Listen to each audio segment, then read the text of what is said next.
Good evening and welcome to the January 14th, 2019 City Council work session. We're happy to see you all there. We have a full agenda, but we are going to begin with committee reports and items of interest. So are folks needing to be in the queue? Emily, Betty, Jennifer, yes, Chris, and then Mike. Okay, Emily, take it away. Thank you very much. Happy New Year, everybody. My first item is how dark it's in here in the daytime. Last meeting, we had no presentation on the big screen, and yet the big screen was here, and the view of the trees was not. In addition, the shades there are pulled in the daytime, and I'm really attuned to sunlight, and it makes a difference for me whether or not I can see daylight when it is daylight. And also, I remember campaigning on open and transparent government, and I think when we close the windows, we're not being open and transparent. So for many reasons, I'd like to see the blinds open, and if we can't, then I don't think we need to budget for glass in the new City Hall. My second item is the minutes. I really need to know who says what. You know, I don't need verbatim, but the list of these are the things that were discussed in the opinions, sometimes I can't even find my own in there. So I'd at least like to have names next to opinions so that I know who I need to bring cupcakes to and who I need to kick in the ankles. My third thing is my downtown day center. It was supposed to open 2 months ago in the second weekend of November, and now it's the second weekend of January. Things aren't changing because nobody will let anything be different.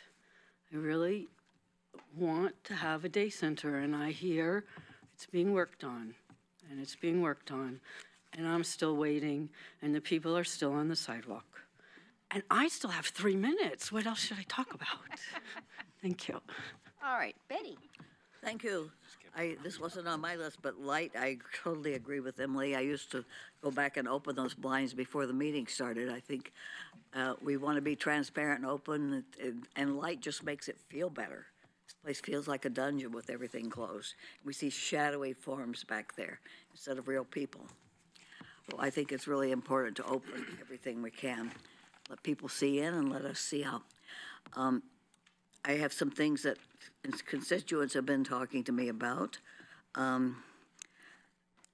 Parking, rise in parking fees, people are not happy about. And I don't know if it does any good to complain or not, but anyway. And as for parking, I just was in Springfield a couple of days ago, and I noticed downtown's thriving. There are no parking meters. And also I've seen the same thing in Salem and Corvallis, no parking meters downtown and thriving downtown. Someone got in touch with me about pet shops selling puppies from puppy mills and asked if we could do anything about it. Can we do anything about that? Is that something we have authority over? Anybody know? I don't know. Oh, I'd like to know if we could or not. I think that's important that we not encourage puppy mills.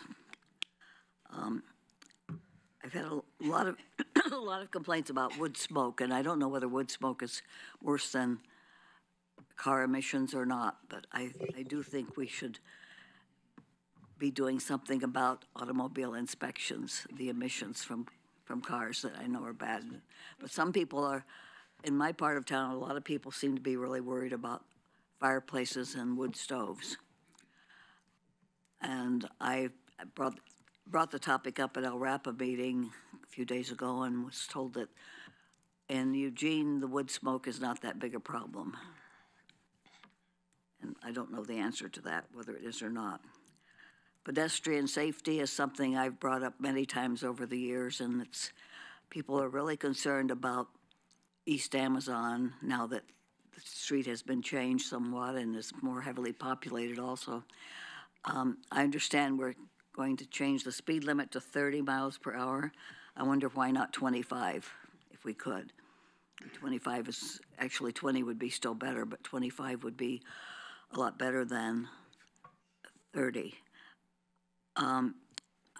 I have also asked frequently about a stop sign, and a constituent just asked me that, why can't we have a stop sign at East Amazon in Fox Hollow as we do at West Amazon in Fox Hollow? And I've asked about that a lot of times. I don't know why we can't. It has helped a lot on West Amazon to have the stop sign there. Am I running out of time already? You are. Like another round, please. Okay. Jennifer. Thank you.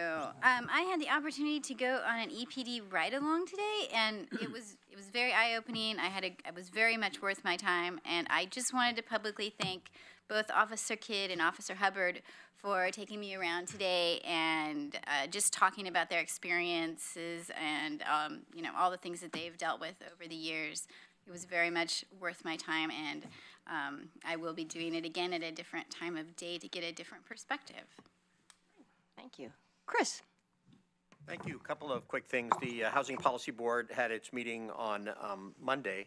And in addition to the items that you usually cover, we had the presentation on housing tools and strategies. What are the kind of the next steps that will be proposed for that? We also talked about the Technical Assistance Collaborative Report and how the elements of that with regard to homelessness actually dovetails into the conversation around housing and how we can be supportive in helping some of those recommendations go forward. And then we had a conversation about the 2019 legislative agenda. And one of the questions also was asked is, has the government shutdown had an impact on housing or some of the projects that have been going on? And the shutdown does have an impact on HUD, and applications that have been placed with HUD for financing for low-income housing projects after a certain date are not being processed, and we're not being able to get those through. There is a question about whether or not that is affecting the OB project and the Homes for Good project, and to what degree that might help or hinder or slow down that project. I'm not sure if we know exactly what the impact is, but be prepared, there may be an impact from the shutdown on that. We were also asking questions about what the impact might be in terms of the projects we'll be approving tonight. My understanding is those have been far enough through the system and there's been enough going on that those projects should be okay. Stephanie can give you much more background on that when she comes up if you want to know. But there has been an impact, and people who are looking to go forward with future projects or projects at least in the near term that might involve federal funding or HUD money or approvals could be hung up and not be able to get done. Also, we had a meeting with our legislative delegation, one on Wednesday of last week and then another one on Friday in the mayor's office with Julie Fahey. And really, the principal topic around that conversation was with housing and what is being proposed in the legislature in this coming term with regard to housing, particularly affordable or low-income housing. And a number of topics came up. There's going to be a number of items that are going to be put forward in the legislature this session. Some of them around zoning, some of them around types of housing that can be built in zoning, a continuation of many of the conversations that occurred in the last session. But one that some of the delegation that we talked to expressed interest in was conversations around tenant protections. That's an issue that's also going to be coming forward, and exactly what those tenant protection questions would be, how it would look like, and what input we might have. And I let them know that we are going to be receiving a report from a subcommittee of the Housing Policy Board on renter protections, and that as we begin to process that information and understand what it means and make recommendations, we'll be carrying those up, and hopefully the timing will work out with regard to the legislative session. Thank you. Claire. Thank you, Mayor. So first I just wanted to let folks know that I've been selected as chair of the Lane Area Commission on Transportation. So that's the body that brings together Lane County representatives and representatives from various cities, and the mayor of Cottage Grove, whose last name I will butcher if I... Gowing. Mayor Jeff Gowing is the vice chair. And that's typical to balance a larger jurisdiction and a smaller jurisdiction on the executive committee. And then I wanted to share with council request I've made, forwarded to the mayor and city manager, that I think will, might need formal approval from you. We'll see. I've been approached by two members of the community, Terry Smith and John Etter, with a request to consider renaming the Washington Jefferson Park in honor of Edwin Smith, who was apparently instrumental in securing the land under the I-105 on and off ramps as a park space as opposed to the landfill that ODOT thought it should be, as well as being involved in many other activities supporting the development of our parks throughout the past decades. So rather than asking for a full work session on this topic, I was going to request that the council, if they are so inclined, ask the mayor to initiate the process that follows our council process for considering such requests, which would have the mayor appoint an ad hoc committee to review the request and take other input if other members of the community have other people that they think should be considered. And then they would bring that back to council for any further action that we might have. So I'm not sure if that needs a formal motion. I'm happy to make a formal motion. If that Yeah, we'd prefer that if you would do that. Yeah. That'd be great. So I move to request that the mayor create an ad hoc committee in accordance with council policy on naming of public facilities to consider the request to rename Washington Jefferson Park in honor of Edwin Smith. Second. Thank you. Any discussion, questions about that? All right, all in favor? 1, 2, 3, 4, 5, 6. Opposed? 1, and so it passes. Thank you very much, and I will get to work on that and Thank you, Mayor. do some exploration about who should be on that ad hoc committee. And just as a reminder, the council, of course, will come back and actually have to make action on renaming the park. This doesn't rename the park, just doing this Right. action. Right.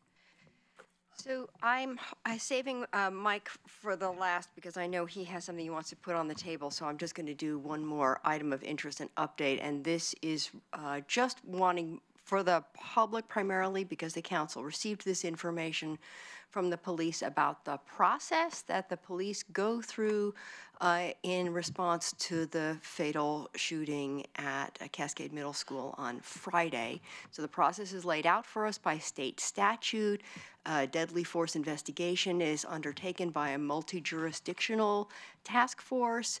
They report directly to the district attorney. When that is done, the EPD, including our independent police auditor, can do their own review, and it could be that the civilian review board would also weigh in on that process. So that process is moving forward, and so at the moment there's no information and there's no action, but it's a terrible incident, but it is one for which there is a protocol and a process, and that is moving forward. So we are very sad that this has happened, and it's distressing for the school and for the parents and for the whole community, but we are working through that process. So just wanted to clarify that for everyone. Mike. Thank you, Mayor. And I appreciate you mentioning that because I've been hearing a lot of comments about that too, and I know there's an awful lot of folks that are really kind of concerned or have strong feelings about that one way or another. But I'm actually very glad that we have our police auditor and that he, in this case, is who he is and so good at his job. For those that don't know, his job is to review and look over the shoulder of the folks in the police department who do the investigation, the internal affairs, and make sure that it's done in a competent and fair and even-handed manner, and has more than opportunity all along the way to ask for further review if he doesn't think it is. So, and as the mayor said, same with the Civilian Review Board. So there's plenty of time for public input on this, even though a lot of people are pretty juiced up about it right now. In response to a really overwhelming number of constituent input that has kind of escalated recently but been going on for a really long time, I have a motion, and if I get a second, I will speak to it. And I apologize if you haven't seen your email today to see this in advance. I move to direct the city manager to prepare an ordinance that mirrors Springfield Municipal Code Section 6.112, unlawful transfer on vehicular portion of the right-of-way, and schedule a public hearing. Second. Thank you, Betty. I suspect, because I know some of them are coming to speak this evening during our public forum, that some of the folks that are, some of our constituents of mine, some are constituents of Claire's, it's an awful lot of folks centered in River Road and Santa Clara, but I do know that they're from all of our wards with some real concerns about this. I bring it up as a safety issue, amongst other reasons, and I'm hopeful that we can support the process of, since it's been so successful in Springfield to keep people safe in the roadways and in the medians, that we can at least bring it back for a public hearing and have a discussion about it and hear from the public about it. So. Okay. Questions, comments? No questions, comments? All right. All in favor of the motion on the table? 1, 2, 3, 4, 5, 6. Opposed? 2. All right. It passes, and we'll look forward to that coming back and getting scheduled. Thank you very much, Mike. Okay. We are ready for our first item of business, which is broadly the housing tools and strategies, and specifically the construction excise tax. So Denny's going to walk us through this. I just wanted to say a couple of things, remembering that we did not get to this at the end of 2018 and promised to bring it back very quickly on 2019. So we have done so.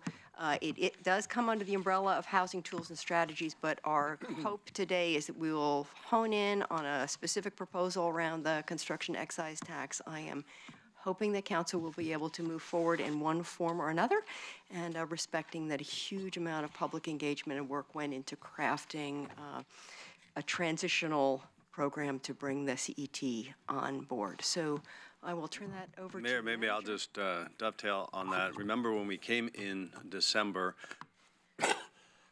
excuse me, there were actually 3 parts to this conversation. One was what we talked about as administrative kinds of things that we could move forward on administratively that didn't require council's approval, but we talked about those and we're moving forward on those. And the council said, yes, let's do that. And so we are in the process of that. The other 2 pieces, one was the CET, which you asked to have come back soon, and then the third piece are those that do require council approval, often around changes in ordinances and recommendations that came out of that task force as well. And so that third package will also be coming back to council shortly for your consideration to move some of those items forward as well, as far as putting them into the process for ordinance changes. So I just wanted to remind people that there is another piece that will be coming back as well. Thank you. So thank you for that recap. So as you recall, we spent several months with consultants and a broadly well-represented working group to take a look at housing issues in our community. Many described our problem as a lack of affordable housing. Others described it as our housing stock isn't affordable. And I know those sound the same, and I know a lot of times we ask, are we talking about affordable housing or housing affordability? I think that's an important distinction. The folks that talk about lack of affordable housing, I think generally are talking about what we call capital A affordable housing, housing that's targeted for specific income groups and community members, and some people say that's subsidized housing. But there's also the issue of housing affordability, which I think kind of generally is we need to make all housing more affordable. And what we learned from the working group, the community, the consultants is generally we need to be working on both of those to move the needle. So we've talked about previously some of the administrative actions. We're coming back to talk about some bigger code fixes. Today we're really talking about the construction excise tax, which is more closely aligned with affordable housing. I think we know over time that the availability of funds that we use for affordable housing has been on the decline. Most of those are federal sources of funding. So a local source of affordable housing funding is, in our opinion, and through our work, I think is needed to really start advancing our work around affordable housing. Councilor Pryor mentioned that later this evening we'll be talking about some affordable housing projects. We took, for example, federal CDBG funds. We bought a land bank site. In combination with some other federal funds, that's going to leverage a $13 million project, 53 units of affordable housing. Very strategic work, and I think we can show measurable outcomes with local sources of funding. So that's really what the construction excise tax is all about. There's about 9 other Oregon cities that have implemented the CET. Our recommendation is that we implement a construction excise tax. Again, when we were here in December, the recommendation was that we move forward with initially a 0.33% construction excise tax that would be effective July 1st of this year. In our estimation, that would generate probably at a minimum about $1 million, could be more. There's a lot of volatility in construction, so it's really hard to pinpoint that, but we would guess at a minimum it's probably $1 million. That would be increased to about in the recommendation 0.5% in July 1st of 2020. It would be applicable to both residential commercial construction, and that's consistent with state statute. In addition to some state mandated exemptions, we also proposed that affordable housing projects, MUPTI projects, and housings that is priced at less than $250,000 be exempt. We proposed the establishment of an advisory committee to recommend CET allocations, capping the CET for a single project at $1 million. We also proposed that during the first 2 years, the city would offset the cost of the CET paid by projects by an equivalent reduction in SDCs, and that we would designate city funds to appropriate to the SDC fund to keep that fund whole. We also proposed that we would designate $500,000 per year of city funds to increase the funding available for this affordable housing work that would go into the affordable housing fund. And that council would review the CET program every 2 years beginning in 2021. There's a couple of different options in your packet. The difference, again, is one would move directly to drafting an ordinance and public hearing. The other, we would draft an ordinance and come back for an additional work session before we would hold a public hearing. So with that case, I would open it up for questions. Okay, I have Mike, then Emily, Alan, Betty, Chris. Okay, that gets us started. Mike? Everybody has something to say. I won't belabor all of this conversation other than with the opening statement because I know how to count, and I'm fairly certain I know that some version of this will pass this evening. About 10 years ago, in the city of Eugene, we built a little better than 900 houses if you look at the permits that were taken out for things that were built. Last year it was what, 287, something like that? We're building less than a third of the homes historically that we used to build. This will mean fewer homes will be built. That's part of the problem. This will mean housing is more expensive and less available. There's no way that you can get around the economics of that. That's absolutely true, and anybody who has ever went and bought a piece of dirt and poured a foundation and bought wood and hammered nails into it can tell you, absolutely, this will make housing more expensive and less available in our community. And I think it's the exact wrong thing to do. The manager makes a good case when he and I have discussed this before, and he has said that, but you'll never see anything under $250,000 ever built again. I would suggest to you that the two most expensive parts of building a home are the cost of the land and the external costs that come from external processes, predominantly ours, permit and fees. And we're in control of most of that. We're in control by deciding what the supply is of the cost of land, and we're in control of the fees and the external costs. If we really wanted housing to be more affordable, we have it perfectly within our purview and our authority to do it. And if we were creative, we would, in my opinion, we would be doing other things. We would be, for example, working with other nonprofits that build housing with partnerships in private, much like Chris has discussed previously in a different sort of way. There's ways to work with private landowners to get them to donate land for affordable housing. There are many ways that we could address this. We could also, for the life of me, I can't understand why we're not building multifamily housing up and down all the bare land that's on 6th and 7th. There's quite a lot of it, but I know that it absolutely does not pencil. It absolutely is unaffordable to do for two reasons: cost of the land, and what we will impose in SDCs, which we just raised 50%. We're the problem, in my opinion, and we're making it worse with this. Thank you. Okay, Emily. Thank you. I'm okay with the construction excise tax. I haven't gotten any emails against it, although a year or so ago when we first started it, the Home Builders Association was against it. So I'm a little confused by that. But pretty much everybody seems to want it. And if that's what we're going to do, I'd like to see us just plain old do it. The thing that's upsetting me is to bring in the SDC charges into it.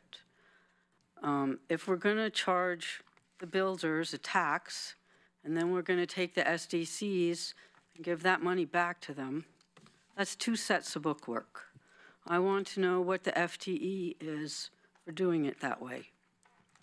I think it would make a lot more sense to just pay the tax and have it go direct to the fund than to do this. You pay this, we'll pay this back, and in 2 years you'll really start paying. So if it's not going to do anything for 2 years, why are we talking about it now? And if we want something to happen now, why do we want to put it off? Let's just have the public hearing and get it going in July. It would be a year ahead of where people were asking for it last time. I just think it's wrong to confuse these things and mix up SDC and CET. Keep it clear, keep it straightforward, and don't play the shell game of we're going to take general fund money and use it to pay the SDC charges that we're giving back to the builders who gave us tax money that we're putting into the Affordable Housing Fund. Why don't we just put the money in the Affordable Housing Fund? And I'm okay with giving $500,000 a year to the Affordable Housing Fund. I don't think it has anything to do with the construction excise tax. So those seem like two different issues to me. If we are going to go forward with this the way it is, I have questions. Why are we cutting it off at $1 million? If people have that much money to build such a big project, then they have enough money to pay the same percentage as everybody else. And are we sure that we want to cut the other end off at $250,000? You can't build a whole lot of a house for that much. And we're trying to incentivize all building. So maybe we should increase that a little bit to encourage some of the smaller and mid-size housing that I keep hearing that we need. So if we're going to do it, let's be bold. Let's do it now, and let's not mess around with shell games. Thank you. Alan. Yeah, I had the same concern and question about the offset of the CET, which I'm in favor of.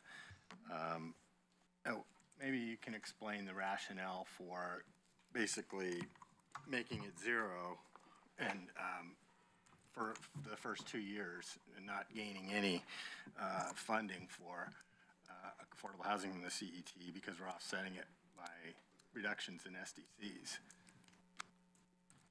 from a net city standpoint.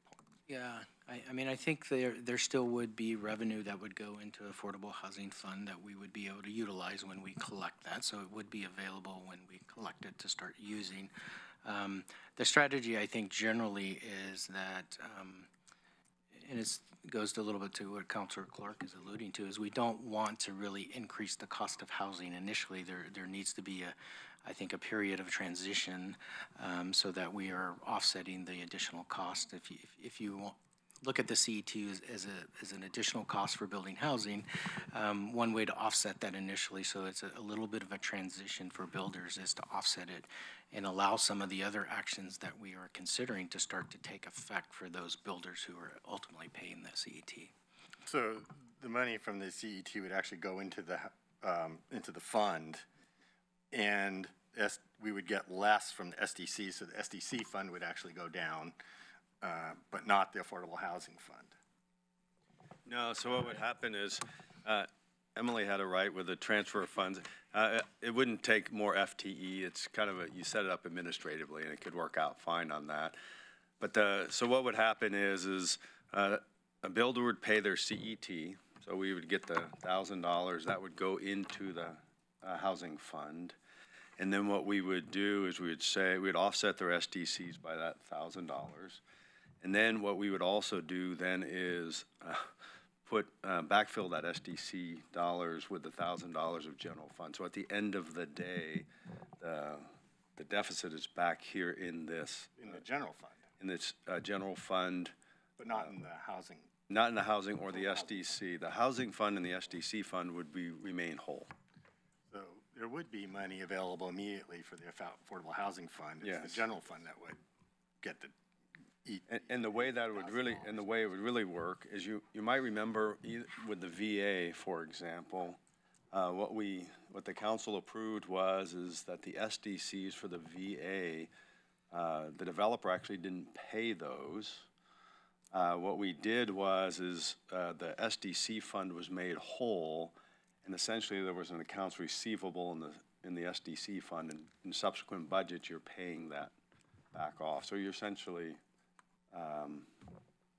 you would be setting up in your SDC fund a receivable, and the general fund over a period of years would cover the cost of that. And the rationale behind doing that is?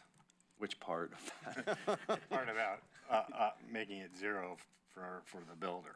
I think what Denny mentioned is the activities around the administrative side of the package for starters, and then the ordinance side of the package for starters are intended to bring down the cost of housing in general, making housing more affordable. And so the thinking is by implementing those, that offsets any future CET cost, at least makes it net zero or to the positive towards the affordability. And so what you're doing is you're allowing essentially those 2 years for these other measures to come in line to offset the future cost of the CET. And then it would start. Then the CET would still be in play, but at that point, we would no longer be backfilling with the SDC. Yeah. Yeah. Right.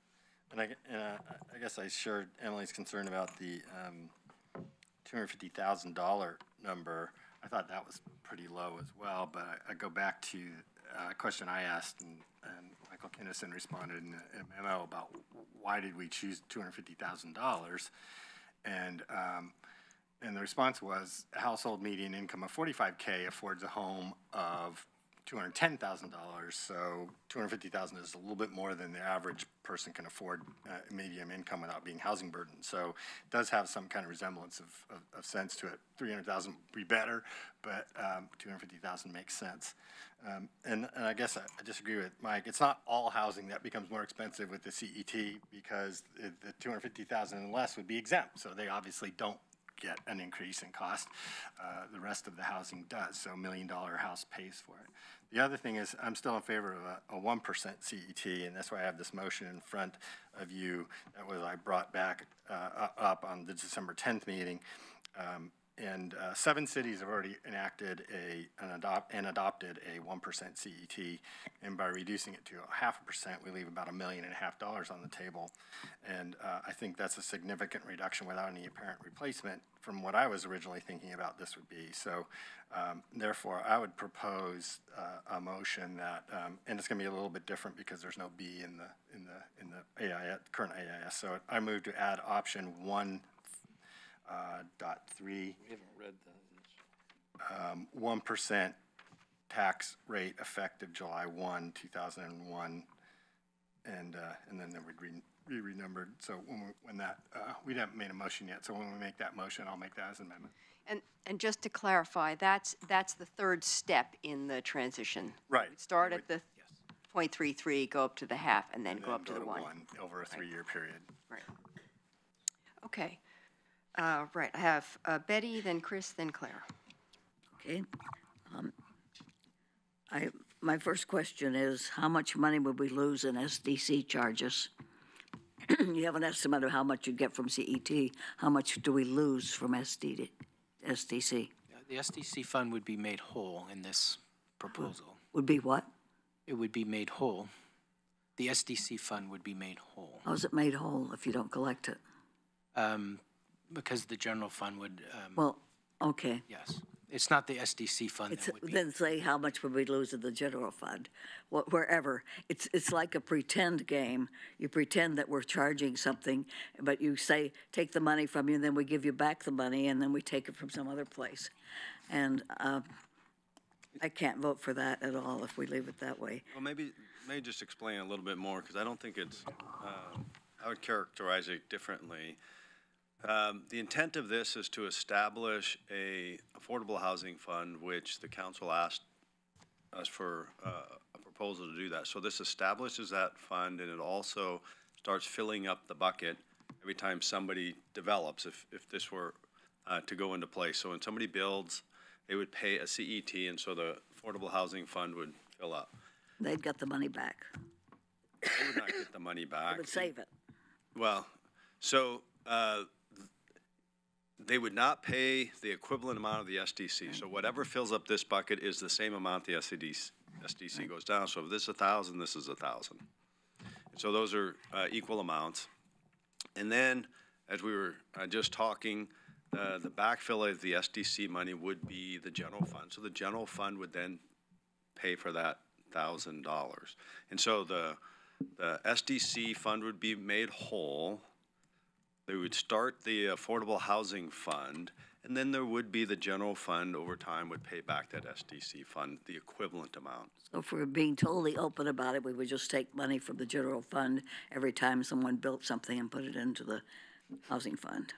You could, but I suppose the downside of that is that you actually haven't established a CET at that point, because the proposal is for 2 years during this transition period is how we described it. Then after that, our intent isn't that the SDC funds go down correspondingly, unless you choose to continue that, but that after 2 years, the SDC fund is remains separate, and as it is now, and the CET is remains separate. Understand. So we're just pretending for 2 years unless we change our minds.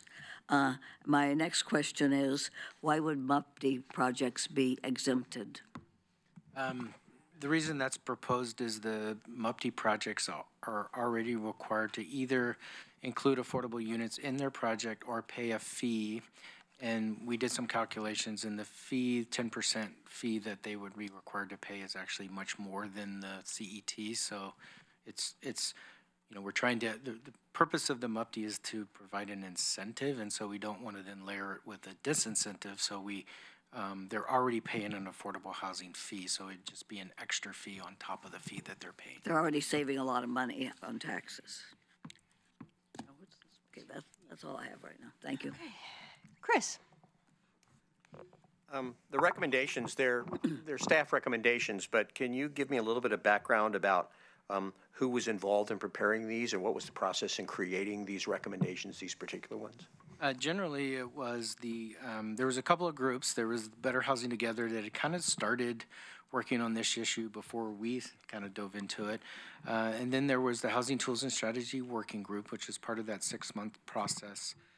Is a broad mix of community members, builders, nonprofit developers, so forth, neighborhood folks. And then also consultants. We used a consultant to facilitate, but we also had an economic consultant that a lot of what we are landing on is really this whole balance between affordable housing and housing affordability, and the strategy to try to move both of those forward, which came out of a lot of the economics work that we did as well. So actually, these recommendations are the reflection of a lot of work that was put in by people trying to reach, as you say, a balance or a compromise or something that was acceptable to the most number of people.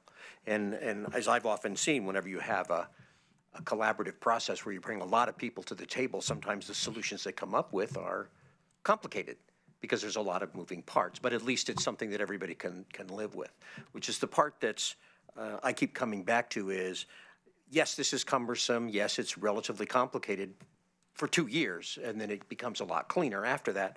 But it is something that the parties that worked on this, a large number of diverse parties that worked on this, basically could live with. And I think for that reason, we can all make tweaks and torques and adjustments. And, you know, I like this part, I don't like that part, let's change this part.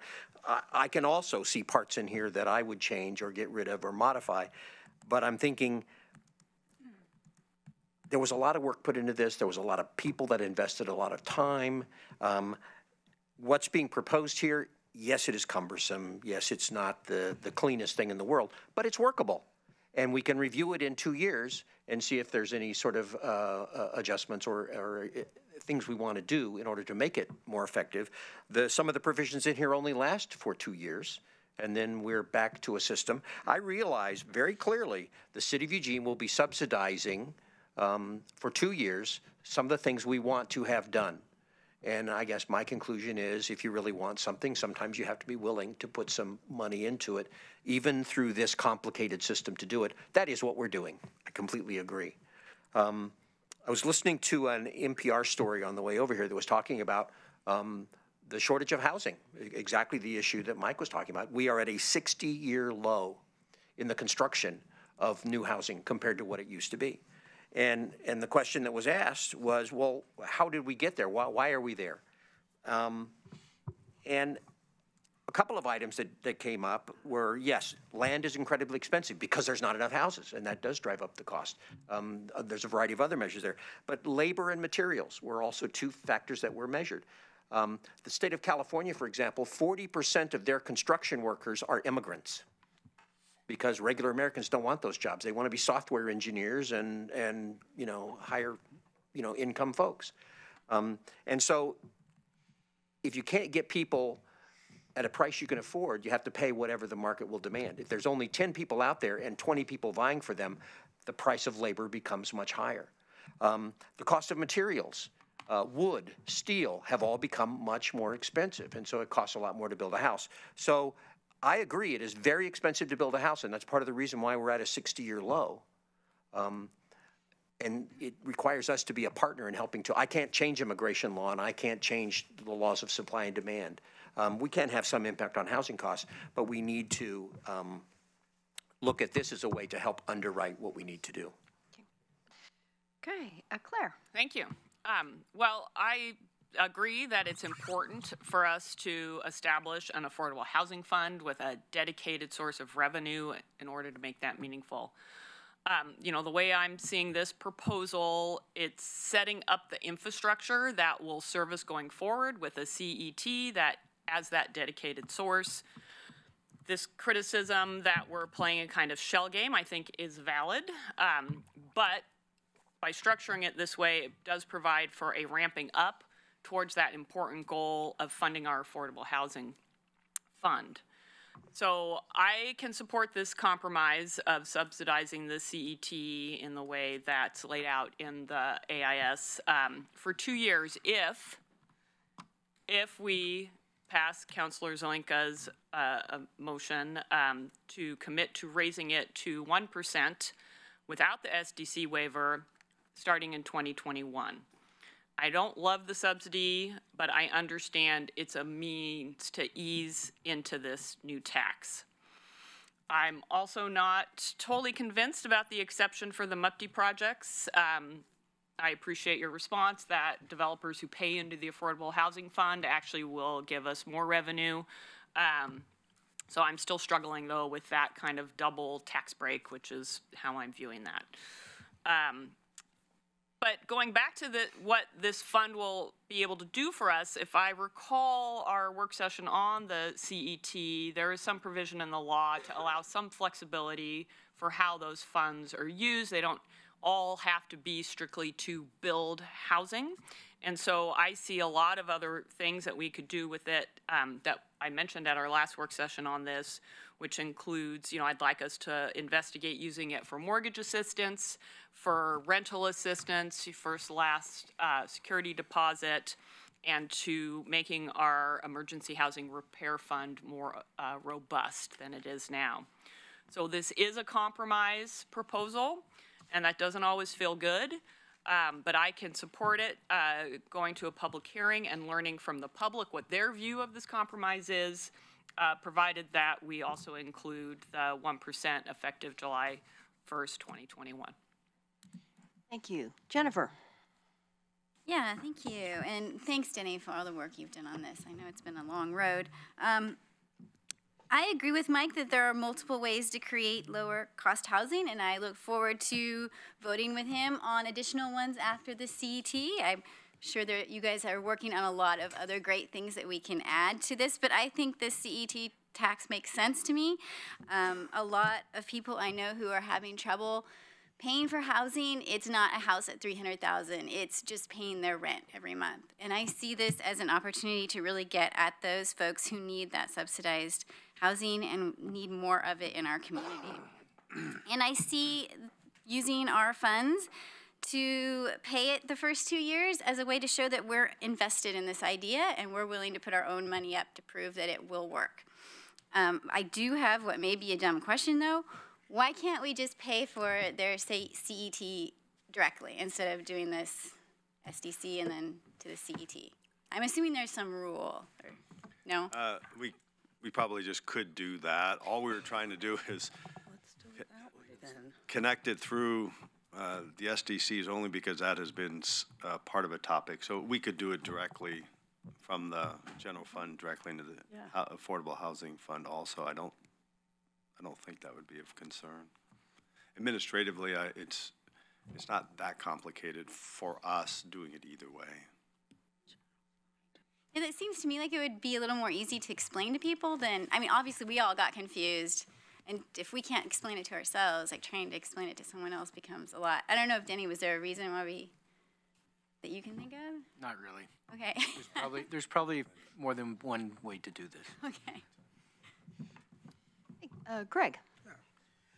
Denny, I've got a question in terms of, we have 9 other municipalities in the state that have a CET going from 0.33 all the way up to 1. Can you pick out one of, in your research, one of those municipalities in terms of what the CET has meant in terms of the yield on affordable housing in a particular city, like I know that Medford has it. I know that Newport has it, and a few, in 7 other cities. But what has been the track record of success in creating more affordable housing as a result of a CET? Yeah, that's a good question. A lot of them are new, so I think the one that we looked at mostly, and we've had conversations with the city of Bend. Bend actually had a construction excise tax before the legislation. They were ahead of the curve, so to speak.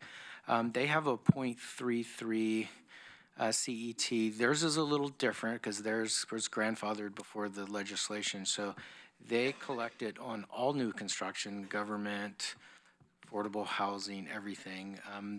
They generate, I think it's about $3 million a year, as I recall. They've said that the leverage effect, meaning for every dollar, they get kind of a 10-to-1 leverage for those dollars. They bring in, federal funds, state funds. The nonprofit developers are more competitive when there's additional funding that they can put on the table when they're looking for tax credits and so forth. So there have been some advantages there. And my understanding is they've produced over the last several years like 1.5 times more affordable housing units than Eugene, even though they're a smaller community. So that's my understanding of what Bend has done.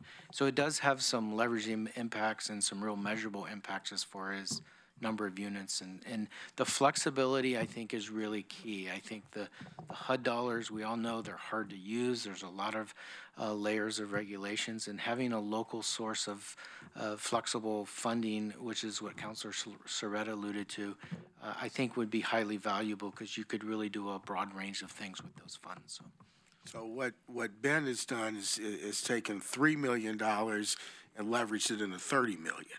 Generally, yes. Yeah, That's what they've said. and so that would be kind of the equivalent of what we would be doing here in some respects. I would say it's what we have been doing with the affordable housing funds that we currently utilize. The problem is we just have about a half of what we used to if you look at cost of construction and everything. Okay, I know I have Mike for a second round. I know Alan wants to come back. I just want to say one thing listening to your conversation is just a reminder that we're in this for the long haul, so that even though the first 2 years seem a little squirrely in some ways, we're after the long haul. We're after a constantly replenished revenue stream to support affordable housing, which is a critical need in our community. So it is that long haul. And the other thing I will just remind you is that this proposal also calls for a review every 2 years. So you have your chance after the first 2 years to look at it and see how it's going, and then every 2 years. So you will have the opportunity to tweak it if it feels not right. So with that, I have Mike with the second round, and then probably Alan. Thank you, Mayor. First of all, Denny, you mentioned the economic analysis that took place. That was something that 7 months ago, when I made the motion for us to go back and look at this more holistically, that was my biggest point that I think I pounded the table pretty hard about, is let's have some economic analysis. What they did was feasibility and not impact at all. Not only that, I mean, they did produce a bunch of really good information that was really interesting to me, and I think to a lot of people. But for example, the very largest cost building any house, it's not even a close call, is cost of the land. And yet nowhere in any of this economic analysis was there any discussion of land cost. Because we have probably the biggest impact on that. And nowhere in any of the work that's been done has there been a comparison, let's say, to the cost of land, to the final outcome of a house or a multi-unit, compared to Salem, compared to Bend, compared to anywhere else in the state, or any other state for that matter. There was absolutely no comparison about how much more expensive per capita our land cost is than anyone else, which I think is the biggest problem. So we're making this decision in that, vacuum, as it were. Number two, there was some very interesting information to me in there. One of them was that per capita, we have the largest proportion of single head of household, single adults living alone or with kids, than any other city in Oregon. It's not even a close call. Why do we think as single adults in Eugene that living alone is reasonable? Why is that a reasonable expectation? That, for me, is part of this discussion, and part of the problem is because more so here than any place else, adults live by themselves, and they expect that they should be able to, and to be able to afford it. And that's part of what sets up the whole beginning of this conversation about what kind of housing should be built, because this is where individual people are. But I would argue we shouldn't reasonably have a right to expect that every adult gets to live alone if they want to. For example, we have almost the exact same population as Salem. They have 53,000 houses, and we have 64,000. We live differently than almost any other city, and I don't know why we expect that's okay or normal. Number two, or lastly here, I guess, there's no accountability in this. So in other words, when we get 3 years from now, and I predict we will have fewer homes being built and maybe a little bit more subsidized housing, but the cost of it to the average renter, in this case, will be tremendously higher. That will be a fail in my book. And I don't see anything in here for us to measure what will we have that we call success 2 or 3 years from now. I'd love to hear what you think about that. I think we will have to measure, absolutely have to measure. I think the expectation that in 2 to 3 years we have changed market dynamics of the Eugene housing market is probably not true. I think everything we've learned and know, I think this is a changing the market, the housing market over. It's going to take time. It's a really complex issue. Land cost is one of those. Can you change the cost of land overnight? Probably not, but over time maybe you can. And so I think we absolutely have to measure it. But I don't want to say there's an expectation that 3 years from now we're going to be looking and all housing is going to be affordable. I think it's more complex than that. I think we have to slow down the kind of the gap that we're currently experiencing, meaning less and less people can afford housing. We have to slow that down. We need to stabilize it, and over time, a longer period of time, I think the goal is that more housing is affordable, absolutely, and we'll need to measure that. But it's complex. It's going to take time for us to get there. Want to bet? Thank you, Mayor. Okay, Alan? Yeah, if we didn't do an SDC reduction and then backfill the SDCs with the general fund dollars, how would we do that? Would that be a direct rebate to the people paying the SDC? If we just made a direct, skip the middleman with the SDC, so to speak. Yeah, what Catherine reminded me is this is based on the VA model that we did several years ago, and so that worked well. So I suppose what would happen is if the builder comes in and they have a $1,000 CET responsibility, what we would say is you don't have to pay that CET, so they just wouldn't pay it. And then what we would do is we take $1,000 from over here and just plug it into that fund, right? We directly transfer From the general fund into the affordable housing fund. Yeah. Oh, okay, so we wouldn't give them a rebate, we just say, you don't have to pay it.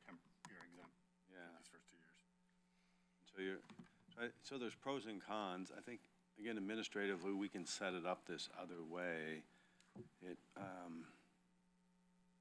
feels like the framework is, and one of you said this, we're trying to set up the framework on how this works. And so the framework, essentially, if you pass a CET, as a builder comes in and pays the CET, so that framework is in place.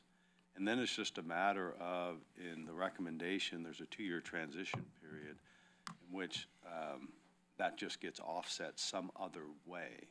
And so it feels like there's value in setting up the framework early, which then kind of extends it into the long term. And then it's just a matter of how you work through this SDC and this other backfill over here. And that just becomes sort of like the VA process. Right, I remember the VA model, and it worked okay. Question for the city attorney. So if we were to go through public hearing with this proposal as is in current sections 1 VII and VIII with the SDC in place, and we were to then hear public testimony about, we don't really like this SDC, why don't we do it through the general fund, could we change that in the final ordinance without having to go out to another public hearing? It'd still be within the context of this. So we could change it later, we wouldn't have to do it now. And we could think about what the best way in the interim about all the ramifications and hear what people think about it. Yeah, that would be the type of change you could make without going back to a public hearing. So we don't have to do that now. Okay. We don't have to, and one of the things that maybe we can talk about next time is just cash flow. So the cash flow matters. And so in other words, SDCs you can finance over time. yeah, essentially, not outside financing, but you can create that internally so the general fund is paying it back, but they pay it back over a few years as opposed into the same year. So it mitigates the impact on the general fund over a period of time as opposed to in that current year. Oh, so you could take more time for the general fund to pay back the SDC. Yeah, I mean, it all works on the end, but the SDC gets the money when they need the money, but you're also mitigating the cash flow impact on the general fund in any given year, which could be a positive. So maybe we could hear more about that as we move forward. So in any case, it's a subsidy that, like Chris said, we're buying to do this, and as a compromise, as long as we go to that 1%, I'm okay with with that subsidy over the 2-year period.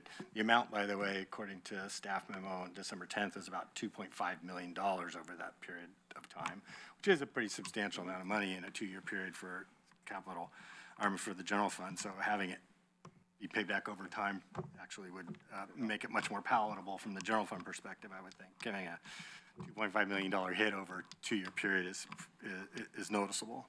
So, and then finally, my motion on the 1% as a third-year option, I intend to make that as an amendment to the main motion. So, Mayor, once the motion is second, main motion is seconded, could you please call me and I'll make that amendment. Okay, are we ready? Take it away. I apologize. Let's see. This was for. Good.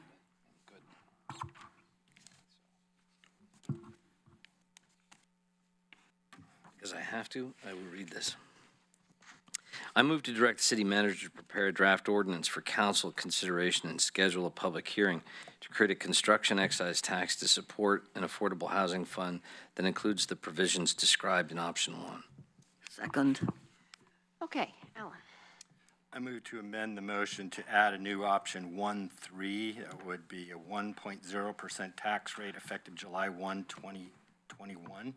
And then that would renumber the rest of option 1 accordingly. Second. Okay.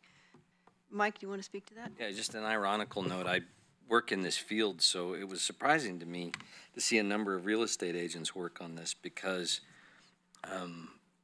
as Claire has just described, very accurately, I think, what we're creating is a financing mechanism for subsidized housing so that the pool of money, we have a bigger pool of money, it's got to come from somewhere, and right now it's coming from people who build houses.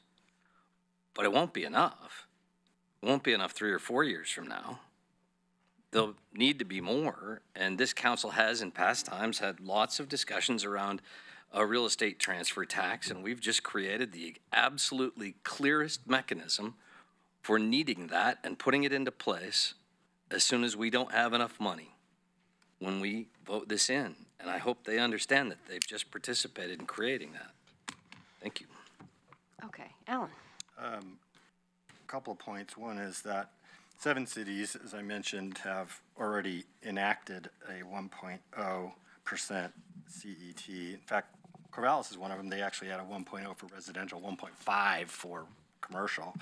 And those cities are Corvallis, Portland, Cannon Beach, Hood River City and County, and also Newport and Milwaukee have already done a 1% CET. So actually only Bend and Medford have something lower than 1%. So the vast majority of the 9 jurisdictions have already instituted a 1%.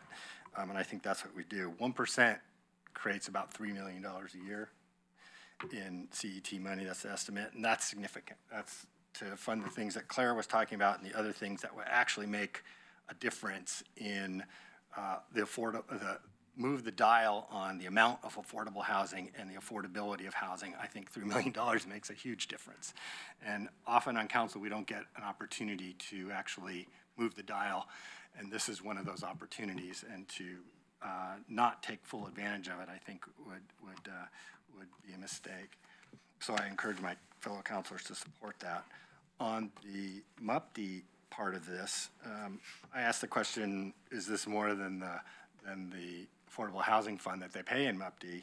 I agree that there's kind of 2 taxing going on here, but if they pay the affordable housing fee on the Gordon Loft, which we just granted a MUPD for, that was a $22 million project. The affordable housing fund contribution was about $400,000.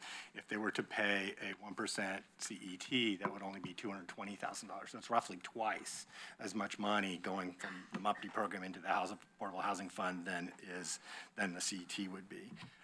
And I don't know if it's actually fair to then say, and you have to pay the CET. I don't think that's what we were trying to do when we created that system. So I'm supportive of the motion, including the MUPD exemption. Okay, are we ready for, oh, Emily, there you go.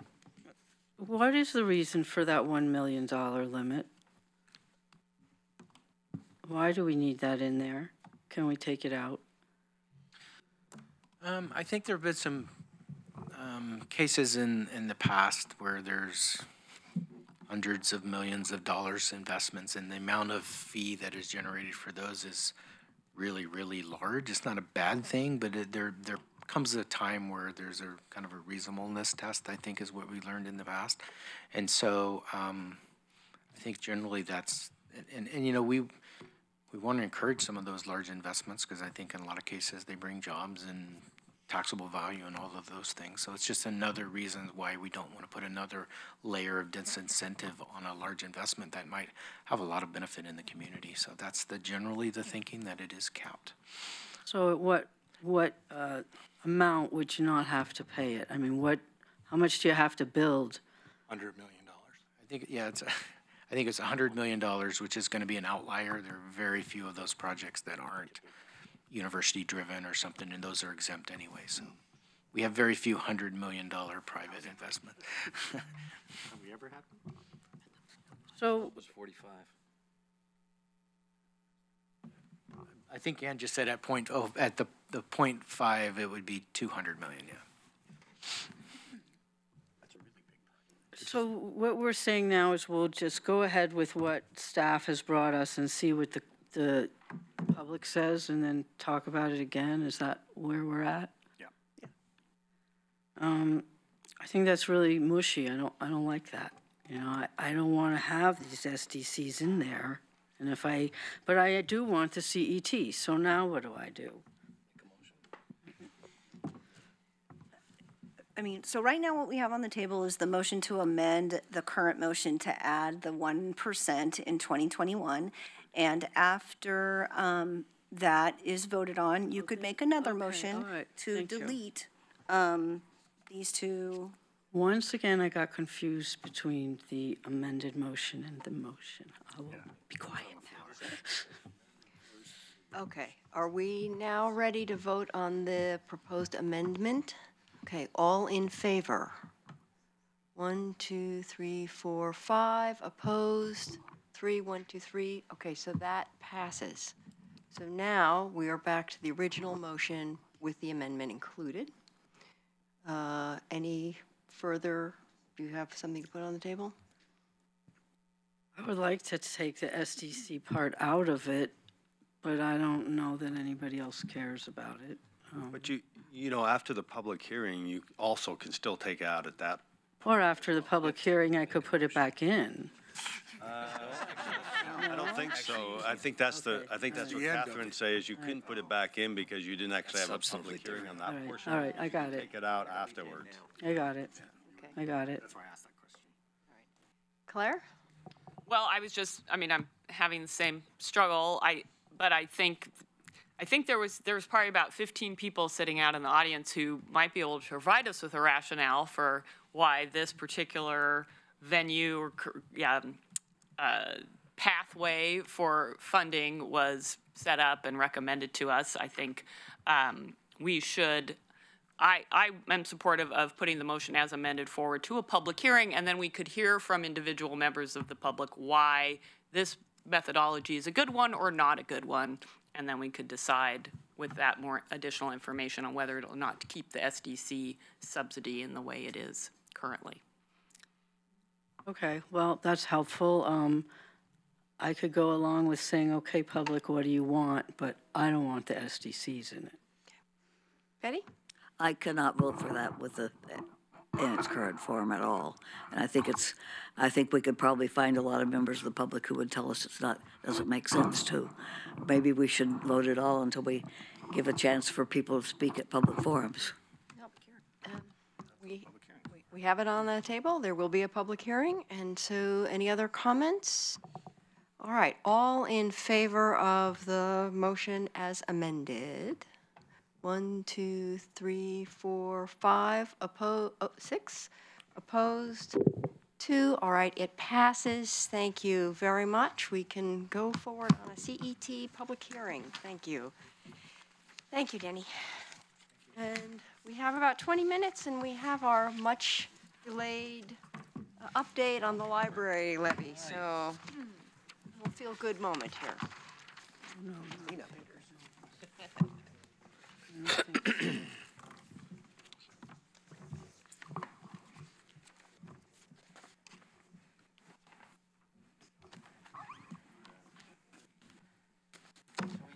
Whenever you're ready. All right, thank you.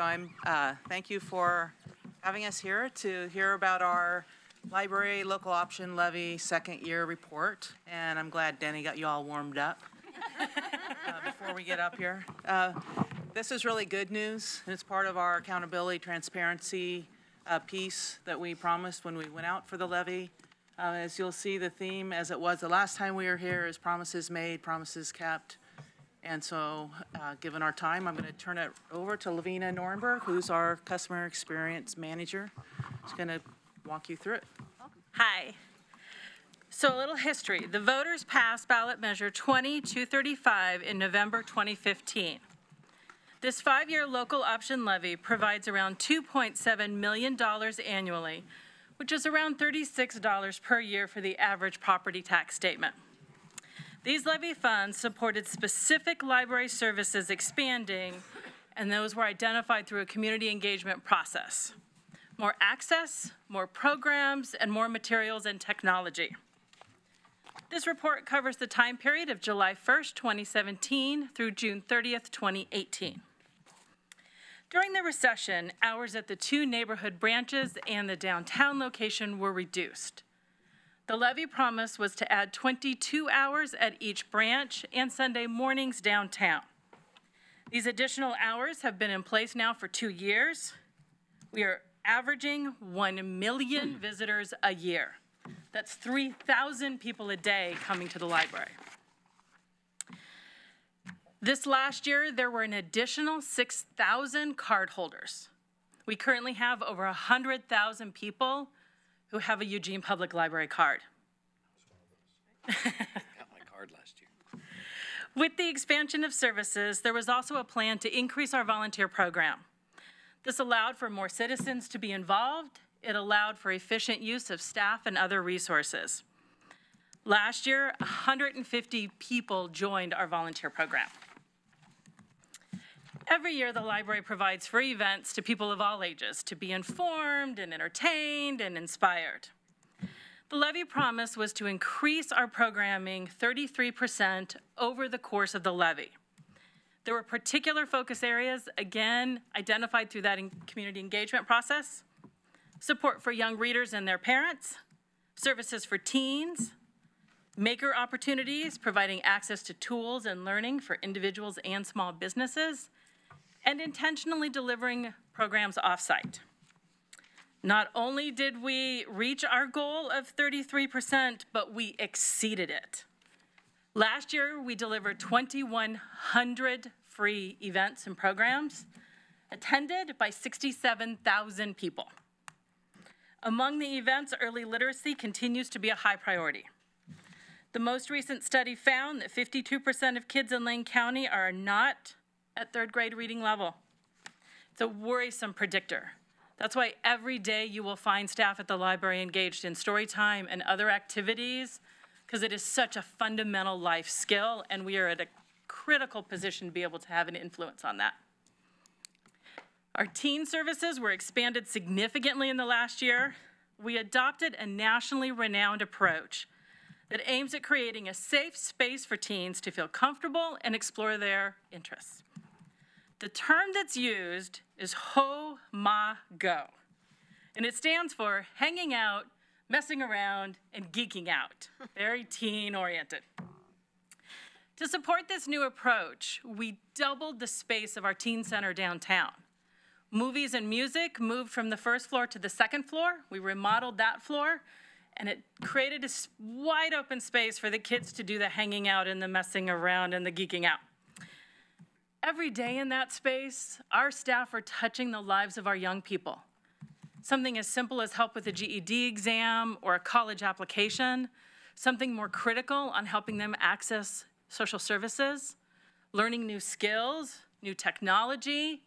Of course, we're always pushing the next best author that they should enjoy, but it's a safe place. And to tell the story of just one, or actually it turns out 2 of our teens.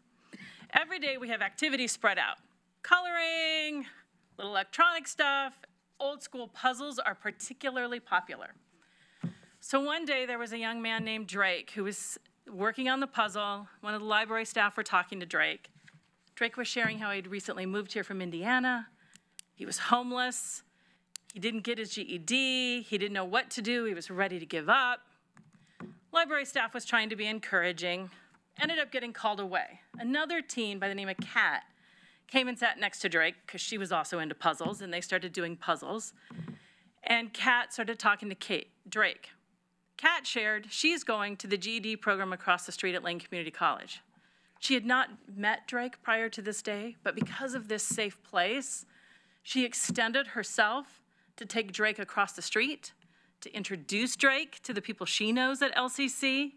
He ended up getting enrolled in that same course. Together they take GED classes, and together they come back to the library and hang out because it's this safe, welcoming place. It allowed this young man to reach out, a vulnerable place in life, and get the help he needs, to get the support he needs, and to take the next big steps in life. And your library created that opportunity for him. Not to mention puzzles, if you ever want to do puzzles. They always have puzzles. I mentioned Maker earlier. For those who are not familiar, Maker refers to traditional do-it-yourself projects and high-tech projects. We hold free Maker workshops at all 3 of our locations. Library card holders can access the Maker Hub space at the downtown library on the 3rd floor. The Maker Hub offers many, many pages of lists of equipment, and I can't name all of them, so I'm going to highlight a few. 3D printing, an embroidery machine, video editing equipment, laser wood cutter, digitizing your old VHS tapes and slides, robotics programming, all free with your library card, and the Maker Hub is operated by volunteers. We added new equipment to this Maker Hub last year, which was virtual reality. The virtual reality goggles and software are available to anybody to try at the Maker Hub. We also take it off-site, and it's very popular when we go to some of our off-site programs. We do these off-site programs as a way to provide increased and easier access for people who maybe can't get down to one of the locations. We intentionally go to places where people are already gathered, schools, apartment complexes, senior citizens, sites. We've been to the pub, we've been to wine labs, we've been to Sunday streets. We want to make your library even more accessible. I'm going to tell you one of the sweeter stories that I really liked, and there's a picture there from this event. So 2 of our staff went to Olive Plaza Senior Living Center, and they wanted to introduce the seniors to virtual reality. So staff members Chris and Matthias set up the equipment, and they asked the seniors, where do you want to go? Many choose old childhood neighborhoods, or maybe that special place they never thought they could afford to travel, or go check on the grandkids and what does it look like in the grandkids' town. And they were exploring away. At one point, a resident goes upstairs to her apartment, and she comes down bearing this shell. It's a shell she collected when she was at the Rock Islands off of Palau in her much younger years. She kept the shell because that space and that place was so special to her, and she was moved to tears to go revisit that and revisit those feelings and how she's carried those throughout her years. And something as simple as a virtual reality goggle gave her life new meaning that night. She got to share with the room about a significant part of her life. And Chris and Matthias got to see the cool shell. What we found was that nostalgia factor made it really easy to introduce the seniors to new technology. Kids, when we're talking to kids about virtual reality, it's Star Wars all day long. All they want to do is Star Wars, and they love it, and it's fun. Last year, when we went off-site, we did it 412 times. So more than every day, we're out and about in the community delivering library services. We reached 10,000 people through our off-site programs. The levy promise also included returning the library's budget for books, movies, ebooks to the pre-recession levels. We maintain a robust and diverse collection of materials in a variety of formats, and it's responsive to the community's needs and usage. The total number of items we have right now is over 1 million. More than half of the titles are currently digital because that's what our card holders are using. The collection size has increased 11% with levy funds. Also promised was increased internet access at the Bethel and Sheldon locations. We introduced a couple of years ago the ability to borrow a laptop and take it out for 2 days, and they can go to any place that they want to, home, someplace that's connected to Wi-Fi, whatever their needs might be. To ensure accountability and transparency, the measure specified provisions including separate levy fund budget and accounting in compliance with state law, annual staff summary of spending and performance measures, annual review by the Citizen Library Advisory Board, and what we are doing today, annual city managers report to the City Council. Throughout the year, we have been providing updates to the Library Advisory Board. At their November meeting, the annual summary of spending and performance measures was delivered. In your packets, you will find a memo from Tristan Bensinger, the current chair of the Library Advisory Board. Prior to the levy, the library's level of service was supported by $10.6 million per year from the City of Eugene's general fund, plus grants and donations from the Eugene Public Library Foundation and the Friends of Eugene Public Library. We love them.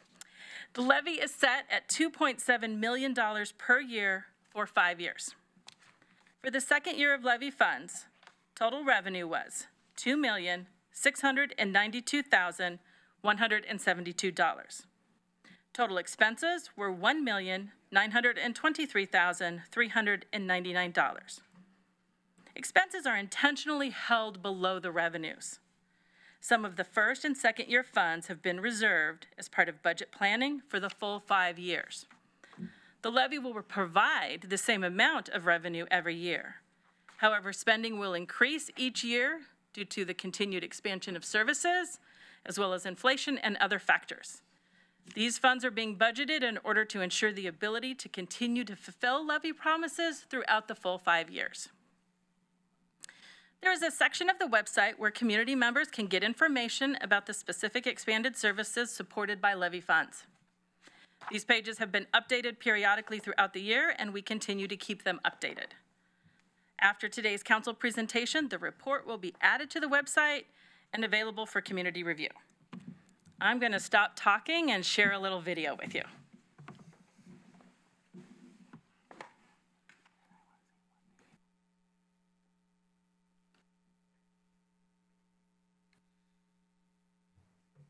The great thing about the public library is that it's completely public. We are open to everyone. We provide services to everyone, and so it's a great place for all members of the community to enjoy.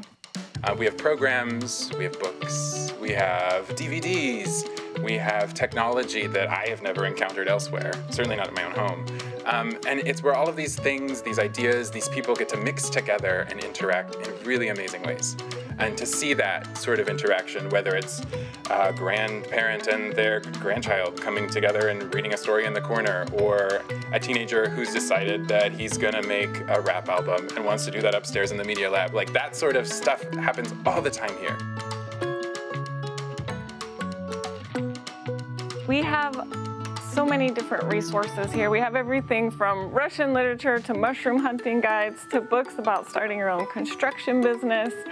And we don't only have print books, we have a really large print collection, but we also have many more books available as ebooks that people can read from home on their e-readers or their computers. The librarians that I work with here at the Eugene Public Library are amazing people. They really deeply care.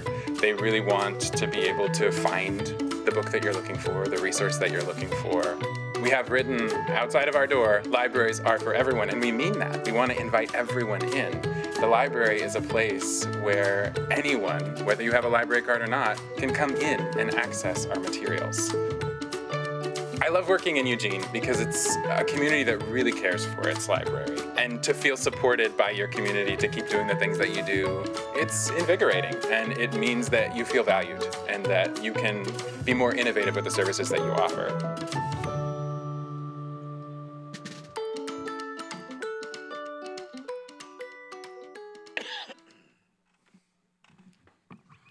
Thank you, Luvina. And with that, I just can't go to you without saying how great our team is. The library staff is above and beyond all teams that you would ever want to put together. And so kudos to them for all the hard work. And I just want to say thank you for the opportunity to provide this report and to share with you how every day we get to work in a building that we know lives are touched because our community supports a library. So thank you. Thank you so much. That is the greatest report. And when I read it, I just loved it that you told those anecdotes in the report. And you told them so beautifully here. That was great. I also loved it that Alec was wearing a T-shirt that was Harold and the Purple Crayon, which actually happens to be one of my favorite childhood books. So you got me right there. And thank you. Excellent. Any other comments? Emily? This is fantastic. It's just what I want Eugene to be like. What are we going to do when the levy's up? We'll be coming back to you to talk about strategies for that I think time. that we should be talking about it sooner. It's not very far away. And I'm very concerned because so many of the things that we want, we ask for levies. This is fantastic. There's a lot of things coming up, bonds and levies. I'm really worried that when it comes for this one, people are going to be done. I'm worried about that because this is too great to lose. So I think we need to be thinking now about alternative strategies for funding for many parts of our city. You know, people think this should be paid for by the general fund, and it should, but our general fund can't do it. So I'm nervous about losing this, but thank you for the great work. Other comments? All right. Oh, Greg. Yeah, I really think this is, fantastic work, and particularly note the expanded services at Sheldon and Bethel Libraries, because when we were facing a crisis about 3 years ago as to whether we were going to reduce hours or even possibly closing either the Bethel branch library or the Sheldon Library, that, we had quite a few people that came out strongly in favor of maintaining those library services, and especially in places where, people do not have ready access to the downtown library. And it's really important in my ward for the school children in the Bethel School District to be able to have, a place to access, more internet availability, as well as more availability in terms of library resources. So kudos. Great. Thank you very, very much. Wonderful report. Great work, and thanks to all the staff. Thank you very much. And with that, we are adjourned until 7:30.